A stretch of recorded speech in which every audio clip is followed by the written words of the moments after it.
Ladies and gentlemen, boys and girls, welcome back to Sports Talk with Austin, your daily dose of sports and entertainment. And today on the show, we are going to be talking about the 2023 Week 7 preview of the college football season. Can you believe it? We're almost to the halfway. No, actually, we are at the halfway point of the college football season, and we're here to talk some of the big games of the weekend, give you my predictions, some of my takeaways. So let's get right into it and let's talk about week 7. And let's start out with a couple Thursday and Friday matchups. Let's talk about the Tulane at Memphis, which should be a very interesting game because there are two teams that are within the American. Tulane coming off that great season that they had last year. Michael Pratt returned. They seem to have a lot of things. He got injured and Tulane struggled a little bit, but he seems to be back healthy and fine. They only have one loss, and that's to Ole Miss. And then Memphis, their only loss up to this point has been to Missouri, and we see how good Missouri is. I think in this game here, I think we're going to see some shootout numbers. But Tulane with the experienced quarterback, and I think the better offense, I think wins this game 41-37. I got the Green Wave winning. Now on to another interesting game within the Pac-12. Stanford at Colorado. Two teams that don't play defense, but you've got Shadur Sanders and that Colorado offense. Hopefully Travis Hunter is getting healthy and he's getting back soon. But can Colorado at home, can they get it done against Stanford? Troy Taylor, played Oregon really tough for a quarter, 2 quarters and a half, but then Oregon just flexed their muscles and showed, hey, we're Oregon, we're gonna beat you down. I think in this game, I think just like the Tulane Memphis game, I think there's gonna be a lot of points scored. But I think Colorado, too much offense, gets it done 31-23. I think Colorado's just got too good of an offense at Stanford. As much as people, say they're not quite on Colorado's level yet, in my opinion. So I got a 31-23. I think Dion has got enough transfer player portals that they could get this victory at home. Now on to our Saturday games, the Peacock exclusive. Number 3 Ohio State at Purdue. And this is a very interesting game to talk about because you look at it, Purdue has spoiled, you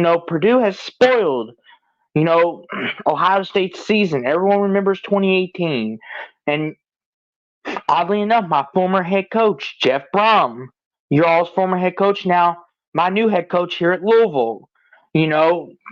That's how y'all got your nickname, the Spoiler Makers, because you beat teams like Michigan, Ohio State, and spoiled their seasons. Well, could it happen again with Hudson Card and company?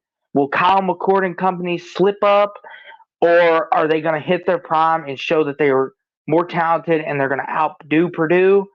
I think that will be the case. I'm sorry, Purdue fans. Nothing against you, but there will be no spoiler makers on Saturday on the Peacock. I think Ohio State Kyle McCord, you know, showed that, hey, we'll struggle for a quarter, maybe even a quarter of a half, but we'll get it right eventually. And, Maryland did give them a game there for a bit, but then Marvin Harrison Jr. said, let me fix that. So I think that'll be the same thing here. You'll keep it close for about a half, but then Ohio State's going to run away with it 31-13. Now, on to a crucial ACC matchup Syracuse and number 4 Florida State. Florida State in the past couple weeks has been playing very, very inconsistent. Against Virginia Tech at Boston College the week before Clemson. Syracuse, after getting beat 40-7 against North Carolina, I don't know what that was, but hopefully they could get that fixed. But they're going at Florida State. Jordan Travis and company seem to have things going, but they also seem to have a lot of question marks. And the ACC starting to get wide open now. It's not as Florida State, North Carolina, those are your teams, maybe even Clemson. There's a lot of teams who could win it. But on this game here, if Florida State doesn't play like the Florida State that they should be, like they did against LSU. This could be a long day, especially because Syracuse and Garrett Schrader, he's a guy who can use his legs, run the ball, and make it hard on a defense. But I'm going to expect Jordan Travis to have his Heisman day. I'm expecting Florida State to get a big home win, 34-17 over the Orange. Now, speaking of a very interesting ACC matchup, you got number 25 Miami at number 12 North Carolina. A polar opposite of weeks for each teams. As I just mentioned, North Carolina coming off a big 40-7 foot whooping to Syracuse at home, and Miami, if you just take a knee, you beat Georgia Tech, but instead you don't. You run the ball, you fumble, and you lose the game 23-20 at home. And now you're pinned up into the corner because now this is a crucial ACC matchup for the Hurricanes and for the Tar Heels especially to keep pace with Florida States and the Louisvilles of the world and the Dukes so far. And I think in this game, this is very interesting because there's be a lot. Oh, can Miami respond? Is this Miami going to come out angry and take it out on Carolina? Or is Drake May and the offense going to keep it going? Is their defense going to stay steady long enough? There's a lot of questions going into this game. I expect both. I expect Miami's defense to be one of the most challenging defenses Carolina faces up to this point. I think they're going to give Drake May a heck of a time in the pocket. I expect North Carolina to not be as explosive, but I do think, Miami, they do have explosive offense just as much as Carolina does.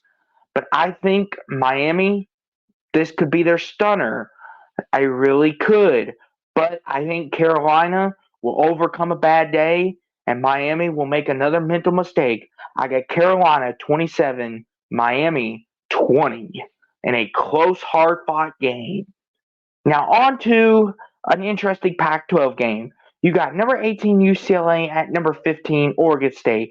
Two teams who are coming off polar opposite weekends. You got UCLA, who took down unbeaten Washington State 25-17, earned their way up in the rankings. And you got number 15 Oregon State, who's in a shootout with Cal of all people. So coming into this is it. Beaver Stadium. Chip Kelly, big game on the road. Can he get it done? He proved that he could do it at home, but now can he go on the road to Oregon State, get it done against Jonathan Smith and the Beavers, who have that quality win at home over Utah, and UCLA get it done? It'll be very interesting, very interesting. But I'm going to pick the Beavers because I think the Beavers defense, just like Utah did to UCLA on the road a couple weeks ago, I think they're going to swarm Dante Moore, slow down that Chip Kelly offense, and I think the Beavers get it done 24-10. I think the Beavers defense will be too much, especially at home. I think UCLA offense won't be able to feed off their home crowd. I got the Beavers 24-10. Now on to a very crucial SEC matchup, especially after the weekends both these teams had. You got Missouri, who had that 10-point loss against LSU, and then you had Kentucky, who got absolutely their butts spanked right out the building. You got Missouri at number 24, Kentucky, of course. And let's be honest, both these teams need this win, especially after the weekends. This is going to be make or break weekend for these teams. How legit is Missouri? How legit is Kentucky? Well, we're going to find out this weekend in Lexington. I think Eli Drinkwitz has calmed the hot seat talk just for a bit at Missouri. But if he loses back to back, the hot seat discussion may start again. I think Mark Stoops and company, should be able to run the ball better this game. Devin Leary should be able to be comfortable in the pocket a little more this game. I think Kentucky should have a better day overall. But Brady Cook and that Missouri offense, they're nothing to scoff at either. And the way Georgia went down and scored on Kentucky consistently does makes you pause a little bit and say, okay, maybe Missouri can have success. But I think in this game, Ray Davis and Devin Leary are going to be able to pick apart that Missouri defense. I got the Cats winning 24-19 over the Missouri Tigers. I think Mark Stoops and company proves that they're not frauds and that they are indeed a very good football team. And another SEC game that's going to determine a lot. You got Texas A&M at number 19 Tennessee. This is going to be a big weekend, especially for Texas A&M because they're coming off that 26-20 heartbreaking heartbreaking loss to Alabama, and you got Tennessee coming off the bye week, off the UTSA win. The question now remains is okay, how good it truly is A&M, now that Connor Wagman's out, for the season. Tennessee, this is a big home game for them. This was on the road, it'd be different, but they're at home. Joe Milton and company play more relaxed and more comfortable. We got to see how they handle and respond to these things. I think in this game here, there's both these teams, tendency to have a struggle in big games, and this is a really big game, especially for the SEC. But I think in this game here, I think Tennessee at home gets it done, gets a close home win, 31-28. I got the Vols winning. I think Joe Milton and company come up big, especially at home on their home turf. A&M and Jimbo Fisher once again fall short again. Now on to Auburn at number 22 LSU. And another SEC match. Surprising. But can Hugh Freeze get his first SEC win? Can LSU, please, Brian Kelly, fix your defense, please, because boy, oh boy, your defense has been struggling. If it wasn't for Jaden Daniels, you all would be in trouble.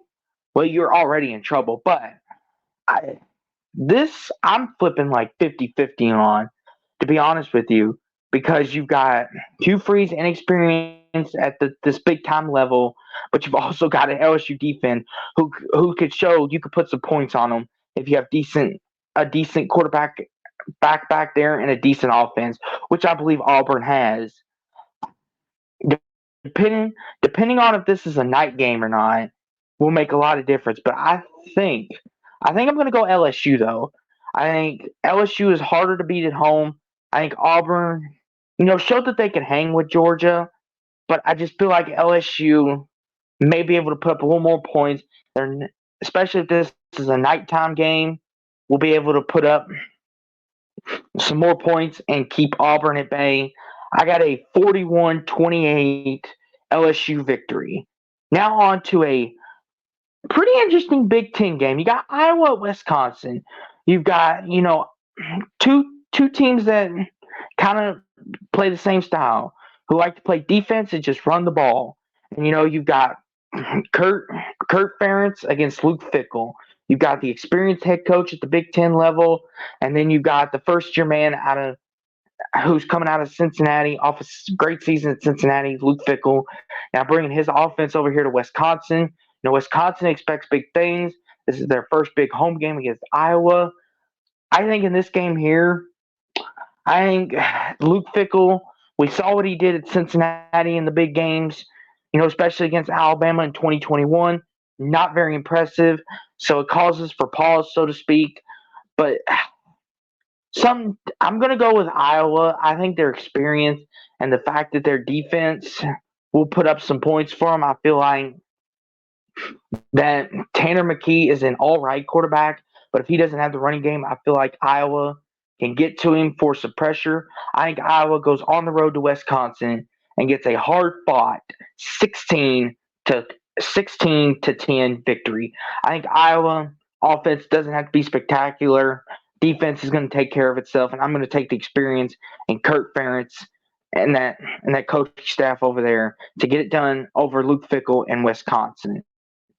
Now on to another interesting game. You got Arkansas at number 11, Alabama. And many people may be saying, why are we talking about this game, Bama? Well, Arkansas sits at 2-4, and I'd predict them to go 8-4 in the preseason, so they really need this game. But Alabama, Jalen Milroe on the offense, and Burton, they seem to find their stride again. They seem to figure their things out. And but it's interesting though. Arkansas always plays Bama tough, but can never get the big win. And I don't think that changes Saturday. I think Alabama gets another win here. because Sam Pittman, with all that talent he has around him, KJ Jefferson, Rocket Sanders, I think will test Alabama's defense. But I feel like Alabama, they're finally starting to hit their groove. And Arkansas defense, it's been come and go this year, and unlike last year, it was the thing of consistency for them. Now it's come and gone. Rocket Sanders, who has been hurt, how healthy is he going to be? I think Alabama is going to be too much at this time. I got Bama 24, Arkansas 15. Now on to the biggest Pac-12 game of the year today. You got number 8 Oregon at number 7 Washington. And boy, oh boy, college game day, real quick, we'll be coming to this game, which is pretty cool. They don't go to Washington very often. But to this, though, boy, oh boy, if you like points, I think that's what you're going to get in this game. I think we're going to get an explosion of offense. Michael Penix, Bo Nix, trading scores. And, Oregon, their defense has shown signs of brightness, that, hey, maybe Oregon has finally turned a corner on defense, getting that late pick six against A&M, not A&M, against Tech, excuse me, and they were able to return it, get the win, holding an explosive Colorado offense to 6 points. And, Oregon has shown that, hey, maybe we fixed the defense a little bit, but they're going up against the best offense to date against Washington. And I think their defense is going to struggle heavily here. But it's also worth mentioning Washington's defense really can't say they played anybody either. They played a depleted Michigan State with the whole Mel Tucker thing. Arizona State. Not Arizona State, pardon me. Arizona, they gave up 24 points to them. It was in the desert, so maybe you could attribute to that. I don't know. I'm not trying to take anything away. But both these defenses, especially Washington's, has still got a lot to prove. And I think in this game here, it's going to be whose offense gets the ball last. And I think that's what it's going to come down to. You got two Heisman-worthy quarterbacks. I think they go at it again. And I think in this game here, last year, Washington escaped with the win. Oregon, made a 4th and 1 call, didn't get it. And many people thought, why are you going for it? Just punting or kick the field goal. Don't give Washington a chance. I think Oregon's got revenge on their mind. And I think Oregon goes into their house and gets a hard-fought win. I think Oregon goes into their house, gets the win, 45-42, and the Ducks get their revenge. Now on to NBC Saturday night. You've got Notre Dame at number 10 Notre Dame at number 21. Number 21 Notre Dame at number 10 USC, excuse me. Get my thing straight here. And in this game here, it's going to be, can Gerald Parker and that Notre Dame offense get fixed? Can Alex Grinch and his defense get right? That's going to be the story of this game, because Alex Grinch and that defense has looked terrible through 6 weeks of football, especially this past weekend in a 43-41 triple overtime dub against Arizona. They're going to have to fix this, especially against Notre Dame, who has a heavy running attack. And if you give Sam Hartman time with his great offensive line, he will pick you apart. But to that point, though, Sam Hartman and Notre Dame coming off a 33-20 loss to my boys at Louisville, our defense absolutely got to him. He threw 3 picks, and he got sacked several different times. They were just consistent on running the ball. Gerald Parker, 3rd and 1s, 3rd and 2s, just not calling the right plays. Can they get that fixed against USC? I think it's going to be very interesting, and I think that's the biggest matchup. If Gerald Parker versus Alex Grinch, who fixes what? And I think in this game here, I think USC, they have a lot of explosion on offense. A lot of people expect Notre Dame to play angry, but I don't think it's enough to hold out Caleb Williams. I think he gets it going late in the 4th quarter. Notre Dame's going to be physically and mentally drained. I got a USC 31-20 win. I think the Trojans get it done in South Bend, and Caleb Williams has another Heisman-type game. And then our last game of the weekend, we got Florida at South Carolina, another SEC showdown. And boy, oh boy, two teams that I don't understand, and I don't know if anybody else understands. You got South Carolina and Florida, both with two different outlooks coming to this year. South Carolina, Spencer Rattler. A lot of people said, "Oh, potential Heisman candidate, Shane Beamer, Coach of the Year candidate. Can he get them to 9-3, maybe?" Well, they haven't looked that way lately. I mean, the offensive line has been atrocious. Rattler's been running for his life back there. I think it's been heck for South Carolina. They've had a lot of things to adjust and work on, and I tell you what, if they don't get this right soon, they could be running out of time. And then Florida, they had that big win in the swamp against the rival Tennessee, and then they blew it against Kentucky. And Florida has been notoriously known to blow things on the road, as my good buddy Jeffrey from Only Talk Sports has told me, and I'm starting beginning to believe it. And this is at South Carolina, so I don't know. To be quite frank with you, is Graham Mertz going to go on the road in a hostile environment and perform like he should? I would like to think so, but once again, Florida, South Carolina, two unknowns. Both, you know, South Carolina's defense is not that good, but Florida's might be a little better. The offense, though, there's so much potential on both sides. I'm gonna pick the Gators on the road. I think Trevor Etienne, Graham Mertz get the run game going, and they're gonna milk this clock and get a tough 21-18 road W over South Carolina. I think Florida is going to get some sacks, and I think they're going to create some turnovers because South Carolina's offensive line is absolutely terrible right now. And if they don't get that fixed, it's going to be even more issues than it already is. But I think that's what Florida's key to victory: get the Rattler, force him to be uncomfortable, and I think they'll get this dub. But that was Week 7 preview. Hope you guys enjoyed. Please make sure you like, comment, subscribe for more great stuff coming here at Sports Talk with Austin. But until then, ladies and gentlemen, I am out this thing, man. Peace out.